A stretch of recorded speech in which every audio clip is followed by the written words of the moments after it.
আৰু খং কমা নাই দেৰগাঁও কপুৱা ভালুকক ৰখা হৈছে কাজিৰঙাৰ বন্যপ্ৰাণী উদ্ধাৰ আৰু পুনঃ সংস্থাপন কেন্দ্ৰত শৰীৰত কোনো আঘাতৰ চিন নাই সম্পূৰ্ণ চোৱা চিতাৰ দায়িত্ব লৈছে কাজিৰঙাৰ CWRC কৰ্তৃপক্ষই চিকিৎসক শামছুল আলীৰ তত্ত্বাৱধানত ভালুকটো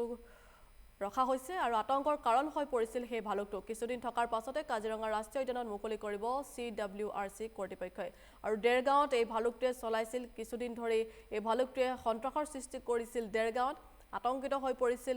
অঞ্চলবাসী তাৰ পাছতে এনেদৰে বন বিভাগৰ লোকে কৰায়ত্ব কৰিবলৈ সক্ষম হয় সেই ভালুকটো কিন্তু কৰায়ত্ব হোৱাৰ পাছতে যেন খং কমা নাই দেৰগাঁও কপুৱা সেই ভালুকটোক ৰখা হৈছে কাজিৰঙাৰ বন্যপ্ৰাণী উদ্ধাৰ আৰু পুনঃ সংস্থাপন কেন্দ্ৰত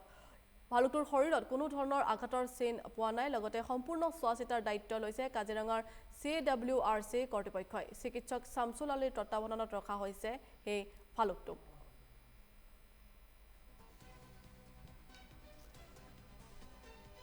পঁচিছ দিনমান ধৰি দেৰগাঁৱত আপোনালোকৰ এই হিমালয়ান ব্লেক বেয়াৰ এটা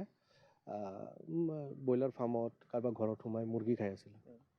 ফৰেজিঙৰ অলপ প্ৰব্লেম আছিলে বোধহয় এইটো এৰিয়াটোত সেইকাৰণে সি ডেইলি সন্ধিয়া ক'ৰবাৰ পৰা মুৰ্গী উঠাই লৈ যায় এনেকুৱা এটা ৰিক্সি চিটুৱেশ্যন এটা হৈ আছিলে আৰু ট্ৰেপ এটা লগোৱা হ'ল ট্ৰেপটা ধৰা পৰিলোঁ আজিৰ পৰা 10 দিনমান আগতে ধৰা পৰাৰ পিছত সেই ৰাতি ইয়াতে অনাৰ কথা আছিলে কিন্তু ট্ৰেপটো উঠোৱাৰ আগতেই ভালুকটোৱে ট্ৰেপটো ভাঙি ওলাই গুচি গ'ল ওলাই যোৱাৰ পিছত ডাঙৰ ভালু আছিলে যিহেতু শক্তিও আছিলে ওলাই গুচি যোৱাৰ পিছত আমি তাৰ পিছত লাগি আছিলোঁ যোৱাকালি চাহ বাগানত এটা সোমাইছিলে দেৰগাঁও তাতে সোমাওঁতে আমি কেপচাৰ কৰিব পাৰিলোঁ কেপচাৰ কৰি তাক লৈ আহিছোঁ আমি ইয়াতে লৈ অহাৰ পিছত আমি তাৰ ফিজিঅ'লজিকেল এনালাইচিছ কিবাকিবি কৰিলোঁ এতিয়া ৰিজাল্টকেইটা কালিমান পাম আমি আৰু এদিন দুদিনত এৰিব পৰা যাব এতিয়া এৰাটো ক'ত এৰিম সেইটো ডিভিজন ফৰেষ্ট ডিপাৰ্টমেণ্টত তেওঁলোকে ল'ব